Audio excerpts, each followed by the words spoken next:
Hello student, I am Anuradha Agrawal from Nirmal Shardi classes.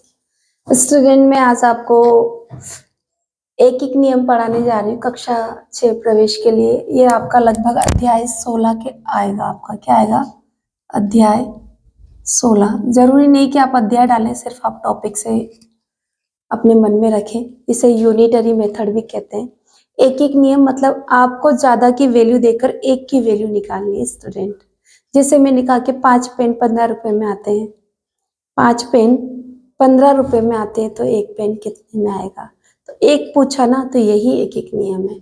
तो आप देखो, आपने कहा कि 5 पेन 15 रुपए में आते हैं, तो 5, तो एक पेन कितने का आएगा? आप 5 का भाग 15 में दे दो, तो क्या होगा? 3 रुपए का आपका एक पेन आएगा। ज्यादा की देखकर जब एक एक की पूछता है, जैसे 5 पेन की दे दी कीमत 15 रुपए, तो एक पेन की कीमत क्या होगी? तो ये 15 तो ऊपर रहेंगे और ये 5 नीचे चले जाएंगे भाग में। तो 15/5 मतलब जब हम 5 का भाग 15 में देंगे तो उत्तर क्या होगा हमारा? 3 रुपए होगा। तो इस तरह से हमारा एक एक नियम आपका चलेगा और आपको यही सवाल स्टूडेंट करने हैं। तो सबसे पहला लेती हूँ मैं, 5 कलमों का मूल्य 25 रुपये 50 पैसे है, तो 4 कलमों का मूल्य क्या निकालो, मतलब क्या होगा?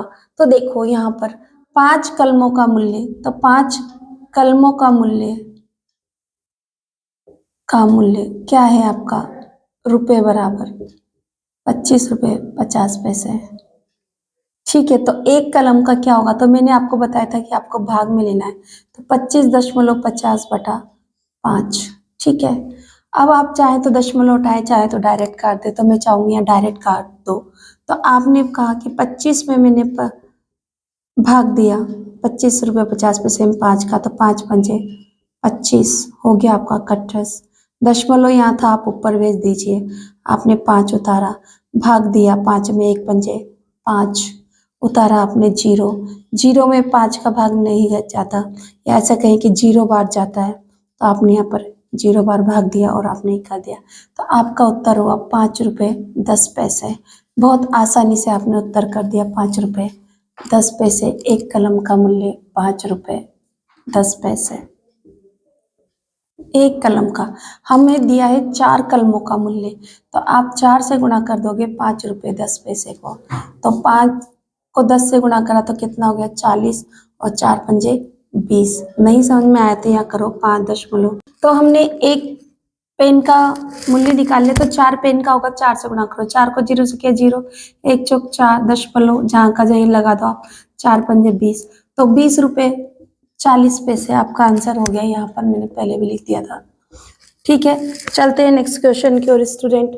नेक्स्ट क्वेश्चन क्या कहता है हमारा? देखिए, नेक्स्ट क्वेश्चन हमारा कहता है कि 1 दर्जन कॉपियों का मूल्य क्या है? 1 दर्जन, इंपॉर्टेंट क्वेश्चन है। 1 दर्जन कॉपियों का मूल्य 42 रुपए है, तो 5 कॉपियों का मूल्य बताओ। तो स्टूडेंट, इस सवाल में सबसे पहले 1 दर्जन बराबर आपको कितने पीसेज होते हैं? तो आपने 1 दर्जन बराबर क्या होते हैं? 12।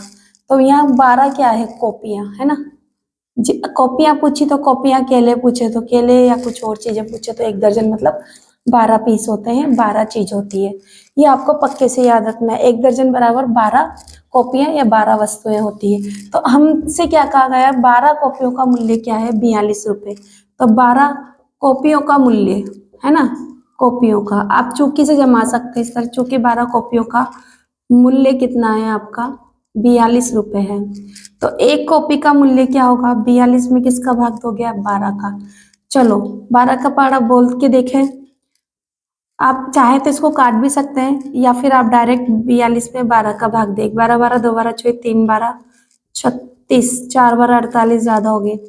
12 में से 6 जाएंगे है ना, दाएं उधार लेंगे। 12 12 में से 6 गए तो 6, और यहाँ कुछ भी नहीं बचा। दशमलव लगाएंगे आप, 0 उतारेंगे, 5 12 60। ठीक है, तो कितना? 3.5। 3.5 का मतलब क्या होता है स्टूडेंट? 3 रुपये 50 पैसे। ऐसे आप बोलोगे इसको, क्या बोलोगे? 3.5 का। तो एक कॉपी का मूल्य कितना है स्टूडेंट? एक कॉपी का मूल्य 3 रुपये 50 पैसे है। तो 5 कॉपियों का मूल्य क्या होगा? 5 कॉपियों का मूल्य 3.50 गुणा 5 से गुणा करो। चलो करो। 0 को 5 से किया 0, 5×5 = 25 के 5 यहाँ से लगे 2, 5 दिया 15, 15 और 2 17, 17 रुपये। 2 अंक छोड़ के दशमलव है तो आपको 2 अंक छोड़ के ही दशमलव लगाना है। तो आपका उत्तर क्या हुआ? 17 रुपये। इस वाले आंसर का उत्तर क्या हुआ? 17 रुपये 50 पैसे। ठीक है, 5 कॉपियों का मूल्य। कितना आसानी से, कितना आराम से हमने सवाल कर लिया स्टूडेंट। बस थोड़ा सा समझने की जरूरत है हमको। ठीक है, चलते हैं नेक्स्ट क्वेश्चन की ओर। नेक्स्ट क्वेश्चन उदाहरण नंबर 3 क्या कहता है? 4 मीटर कपड़े का मूल्य 29 रुपये 25 पैसे हो तो 9 मीटर कपड़े का मूल्य 29 रुपये 25 पैसे हो तो 4 मीटर कपड़े का मूल्य बताओ। तो 9 मीटर कपड़े का मूल्य क्या है? चूंकि हमें दिया गया है 9 मीटर कपड़े का मूल्य कितना है? 29 रुपये 25 पैसे। तो सबसे पहले हमें, क्योंकि हम क्या पढ़ रहे हैं, एक एक नियम, एक का बताना है, तो 1 मीटर कपड़े का मूल्य निकालोगे तभी तो आप क्या करोगे? 4 मीटर का निकालोगे। तो आप क्या करोगे? 29.25 में 9 का भाग दोगे। ठीक है, तो हम देते हैं 29.25 में भाग दे 9 का। 9 का भाग दे, 1 नाम नाम 2 नाम 18 3 नाम 27 है ना, 9 तिया 27, जैसे भी आप बोलना चाहे पहाड़ा। क्या बचा आपका? 2 है ना। दशमलव यहाँ इसको ऊपर पहुंचा दीजिए। ठीक है, जहाँ दशमलव आ गया उसको ऊपर पहुंचा दीजिए। आपने उतारा यहाँ से 2। 9 का पहाड़ा बोला 2 बार, 9 2 18, 18 22 में से 18 गए तो 4, उतारे 5, कितनी? 9 पंचे 45, यानी कि 3 रुपये 25 पैसे आपका उत्तर आ चुका है स्टूडेंट। 1 मीटर कपड़े का मूल्य कितना है? 3 रुपये 25 पैसे है ना, 1 मीटर कपड़े का। तो आपको 4 मीटर कपड़े का मूल्य क्या होगा? 4 मीटर कपड़े का मूल्य होगा 3.25, यानी कि 3 रुपये 25 पैसे को 4 से गुणा करो। 4 पंजे 20 की 0, हासिल लगे 2, 2 चौका 8 हो तो 10 की 0 सॉरी हासिल लगा 1, 4 तिया 12 और 1 13। तो पीछे के 2 जीरो का कोई मूल्य नहीं है, कोई मतलब नहीं है। तो आपका कपड़े का मूल्य कितना आ गया? 13 रुपये। 4 मीटर कपड़े का मूल्य क्या हो गया? 13 रुपये है ना। 4 मीटर कपड़े का मूल्य 13 रुपये। ठीक है, यहाँ रुपये लिखे।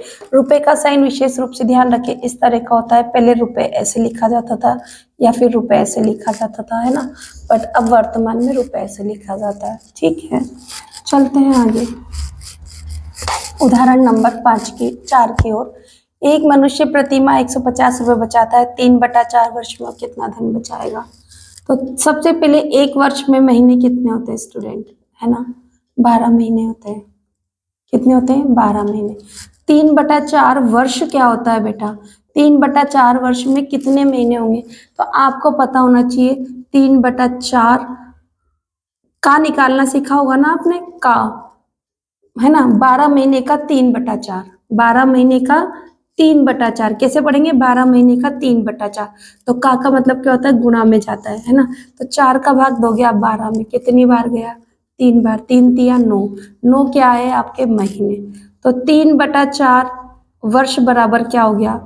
हाँ, 9 महीने, है ना। वर्ष बराबर 9 महीने। तो आपसे क्या पूछा गया है कि 1 महीने में कमाता है, 1 महीने में रुपए कमाता है कोई व्यक्ति है, कितना कमाता है? 150 रुपए। तो 9 महीने में कमाएगा, है ना, 9 महीने में रुपए कमाएगा। तो 15, 150 को 9 से गुणा करो, 9 को 0 से किया 0, 9 पंजे 45 के 5, यहाँ से लगे आपके 4, 9 एकम 9 और 5 13, 1350 रुपये वो 3/4 वर्ष में कमाएगा। कितना? 1350 रुपये।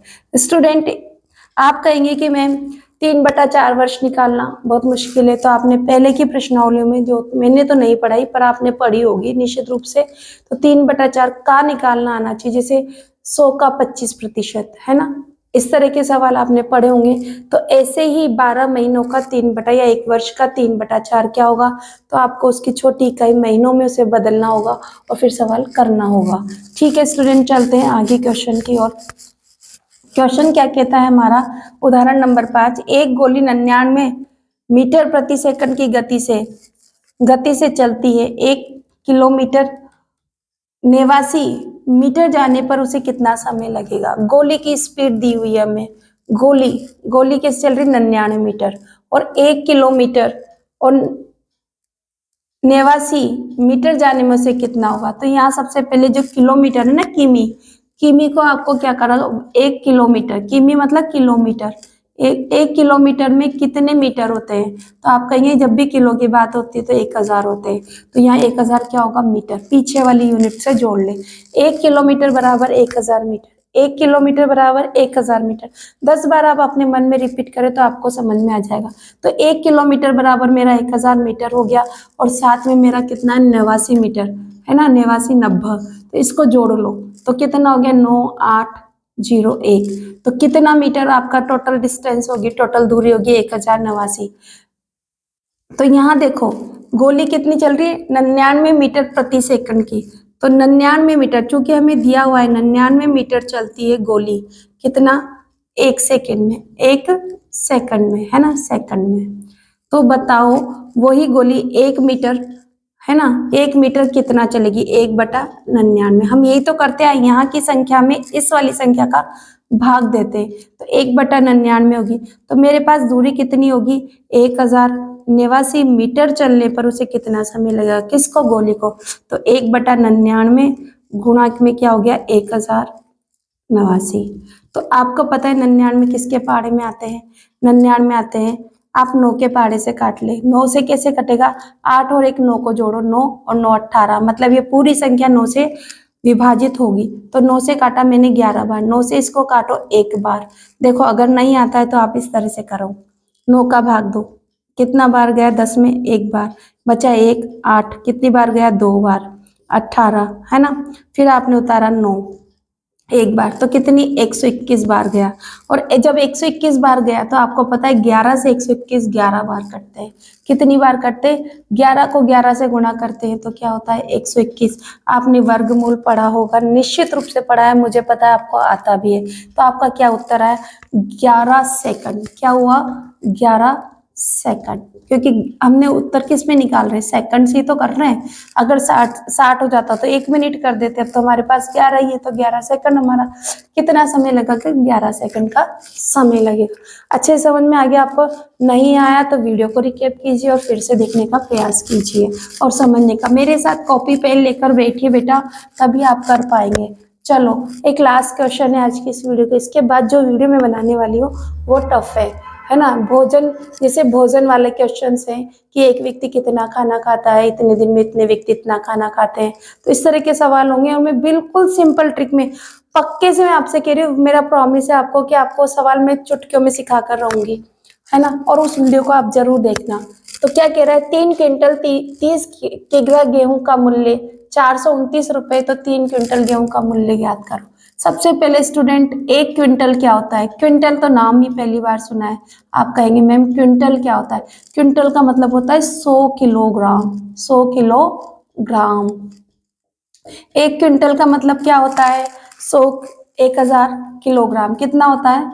सॉरी 100 किलोग्राम कितना होता है? 100 किलोग्राम कितना होता है? 1 क्विंटल बराबर 100 किलोग्राम। 10 बार याद करें, 1 क्विंटल बराबर 100 किलोग्राम होता है। पक्का? तो देखो 3 क्विंटल का मतलब कितना होगा? 3 गुणा 100, क्या हो गया? 3 गुणा 100, तो कितना हो गया? 300। साथ में हमारा 30 किलो भी तो है, तो 30 किलो को भी जोड़ लिया, तो कितना हो गया? 330 किलोग्राम। तो 330 किलोग्राम का मूल्य हमें दे रखा है, तो हम लिखेंगे 330 किलोग्राम का मूल्य, है ना। किग्रा भी लिख सकते हैं किलोग्राम को। इसका मूल्य कितना है? रुपए 429। तो 1 किग्रा, 1 किलो गेहूं का मूल्य क्या होगा, है ना। तो आप कहेंगे कि 429 तो मैम हम ऐसे लिखेंगे और 330 का भाग दे देंगे। बिल्कुल करेक्ट आंसर है बेटा कि आपने ऐसा कर लिया।